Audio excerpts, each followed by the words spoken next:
Fois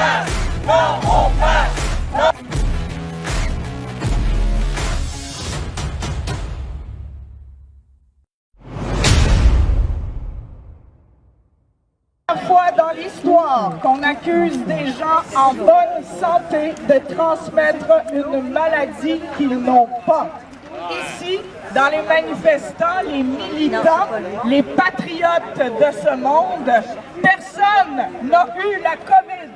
Et nous fréquentons des foules de 10 000, 100 000 personnes lors des manifestations, mais à la télévision, ils vous diront que nous avons eu des vents favorables. Ouais! Des vents dominants, mais moi je dirais plus des vents favorables à notre cause, favorables à l'humanité. Moi je suis un humain non génétiquement modifié. Pouvez-vous en dire autant? Bravo. Il manque le slogan là au début. Des gens qui ne sont pas malades ne peuvent pas transmettre une maladie qu'ils n'ont pas. Alors pourquoi les priver de l'oxygène, de s'oxygéner le cerveau en respirant convenablement comme l'humanité l'a fait depuis des siècles? Et en passant, nous sommes des gens qui avons choisi de faire confiance en notre système immunitaire, puisque ça fait des centaines, voire des milliers d'années qu'il s'exerce à combattre des virus, des bactéries, etc., etc. Je pense que c'est pas mal plus fiable qu'un vaccin développé à la va-vite qui est encore au stade expérimental jusqu'en 2023 et pour lequel pourtant notre bon gouvernement a déjà passé des commandes de milliards de dollars pour jusqu'en 2025. Et vous croyez que c'est ça votre passeport pour la liberté? Pensez-y, 2025, vous allez encore avoir l'aiguille dans le bras. Ce n'est pas en collaborant que vous pourrez faire cesser la situation. Au contraire, c'est en arrêtant de collaborer que vous pourriez arrêter la situation. Ceci n'est pas une pandémie, c'est un génocide. Un génocide contre nos enfants, un génocide contre nos aînés dans les CHSLD. Nos aînés sont les bâtisseurs de notre pays. Ils les ont laissés mourir lâchement, privés de soins, privés d'eau, privés d'hygiène, privés de visites, privés de leur famille, qui auraient pu témoigner des conditions exécrables dans lesquelles ils terminaient leur jour. Et vous, mesdames et messieurs, vous collaborez à ce système nazisme, mondialiste, totalitaire qui se met en place. Dois-je vous rappeler encore une fois que la Seconde Guerre mondiale n'a pas commencé avec les bombes et les fusils, mais des années et des années à l'avance, alors qu'Hitler était en train de monter les Allemands contre les Juifs en leur disant qu'ils présentaient pour eux une menace. Voyez-vous des similitudes dans notre situation actuelle?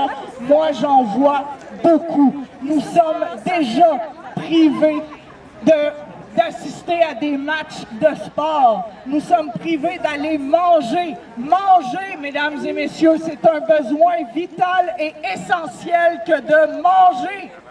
Et les gens non vaccinés en sont privés au nom de quoi?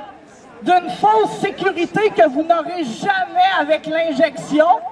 Vous parlez de vaccin, mais parlons plutôt de thérapie génique à messager ARN. Ce n'est pas un vaccin, c'est une thérapie génique à messager ARN qui est encore au stade expérimental jusqu'en 2023. Et ça, vous pouvez le voir facilement sur le site Internet des fournisseurs comme Pfizer, entre autres.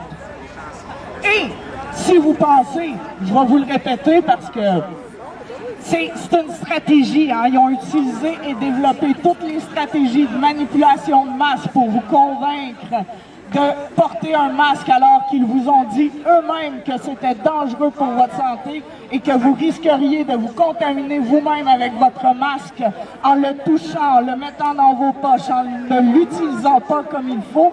Qui d'entre vous l'utilise constamment comme il faut? Qui d'entre vous? Personne. Ben, c'est moins dangereux de ne pas en porter. Oui, ça prend 20 minutes.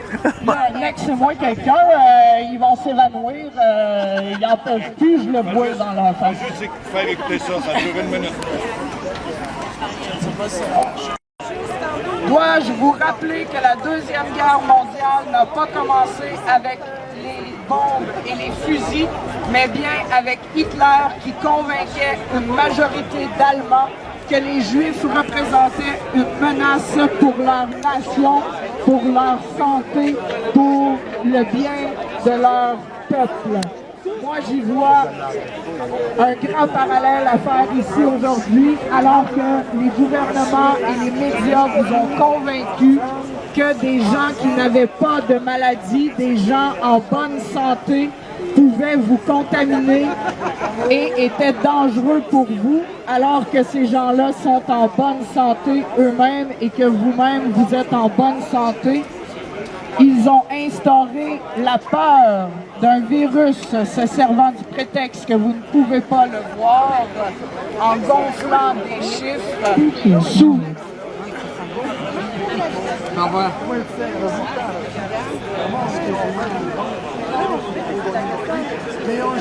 Si vous avez besoin d'un passeport sanitaire pour être libre, c'est que vous n'êtes pas libre. Lorsque l'on crée 2 classes de citoyens avec des droits différents, on appelle ça de la ségrégation. La Deuxième Guerre mondiale a commencé avant les bombes et les fusils, alors qu'Hitler convainquait une majorité d'Allemands que les Juifs représentaient une menace pour eux. N'y voyez-vous pas quelques similitudes? Merci. Ils vous ont convaincu que des gens en bonne santé étaient un danger pour vous, même vaccinés. N'est-ce pas le comble du ridicule?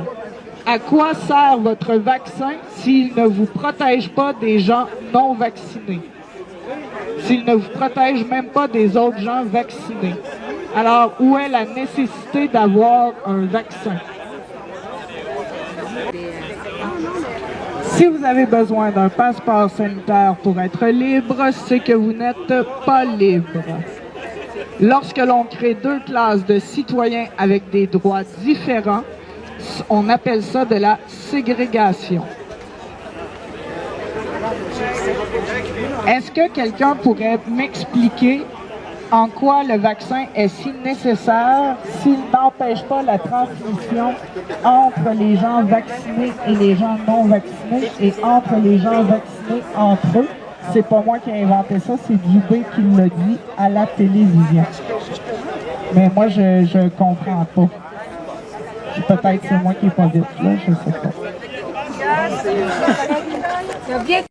De protéger les droits et libertés des citoyens.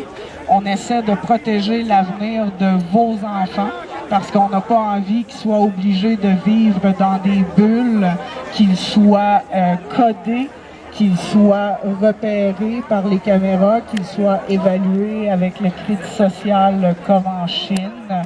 Parce que bientôt, ils vont se servir de votre code QR pour noter si vous êtes un bon citoyen ou non, si vous vous tenez avec des bons citoyens ou non. Peut-être que si vous fréquentez des gens non vaccinés, alors vous aurez des conséquences sur votre code QR. Qui sait où ils vont s'arrêter, puisqu'ils ne se sont pas arrêtés encore. Et pourtant, l'an dernier, vous nous traitiez de complotistes lorsqu'on vous parlait de passeport sanitaire. Aujourd'hui, on est rendu au passeport sanitaire. Je pense que, oups, les complotistes avaient raison. Ça a l'air... Vous étiez tous assis ensemble, pas de masque, ils sont dehors que ton masque. Ils vous ont vendu une fausse sécurité, une fausse liberté, parce que si vous avez besoin d'un passeport sanitaire pour être libre, c'est que vous n'êtes pas libre. Ils vous font peur en vous disant que des gens non malades peuvent être un danger pour votre santé. Pourtant, chez les manifestants qui fréquentent des foules de 10 000, 100 000 personnes, personne n'est malade de la COVID. Est-ce que quelqu'un peut m'expliquer? Je pense qu'on a trouvé la recette secrète, gang, c'est faire confiance à son système immunitaire. Ça fait des centaines, voire des milliers d'années que le système immunitaire s'exerce à combattre les virus et les bactéries. Alors moi, je préfère tout simplement lui faire confiance plutôt qu'à des scientifiques qui expérimentent une thérapie génique à messager ARN qui est encore au stade expérimental jusqu'en 2023. Ça, vous pouvez le voir sur les sites des fabricants comme Pfizer, par exemple. Ils le disent très clairement en stade expérimental jusqu'en 2023. Et maintenant, ils veulent inoculer nos enfants d'un produit expérimental. Ne les laissez pas faire, s'il vous plaît. Et si vous pensez que le passeport sanitaire, le code QR, c'est votre nouvelle liberté, est-ce que je dois vous rappeler que Trudeau a commandé des vaccins jusqu'en 2025? Oui, jusqu'en 2025. Alors, vous n'avez pas fini d'avoir l'aiguille dans le bras. Moi, je choisis simplement de faire confiance à mon système immunitaire et pour cela, on m'enlève des droits. On m'enlève le droit de venir voir le match de hockey ce soir. On m'enlève le droit d'aller manger au restaurant. Est-ce qu'il y a des gens ici qui sont encore des êtres humains? On empêche des êtres humains de manger. Et vous ne trouvez pas ça grave parce que vous pouvez venir voir un match de hockey. Est-ce que vous dormez bien le soir? Est-ce qu'il y a encore une parcelle d'humanité en vous? Ou vous vous en foutez de l'avenir de vos enfants tant que vous avez un bon repas, un bon match et que vous vivez à satiété en détruisant la terre avec les masques. Réalisez-vous qu'à la quantité qu'on utilise, qu'ils produisent, que l'on jette, on va finir enterré sous les masques d'ici peu. Ça suffit, c'est assez. Vous êtes double vacciné. Pourquoi vous portez encore le masque? On vous a dit que vous pourriez l'enlever quand vous seriez vacciné. Aujourd'hui, on vous dit, ah ben non, il faut le garder. Tant pis pour vous. Parce qu'avoir un passeport sanitaire, ce n'est pas être libre.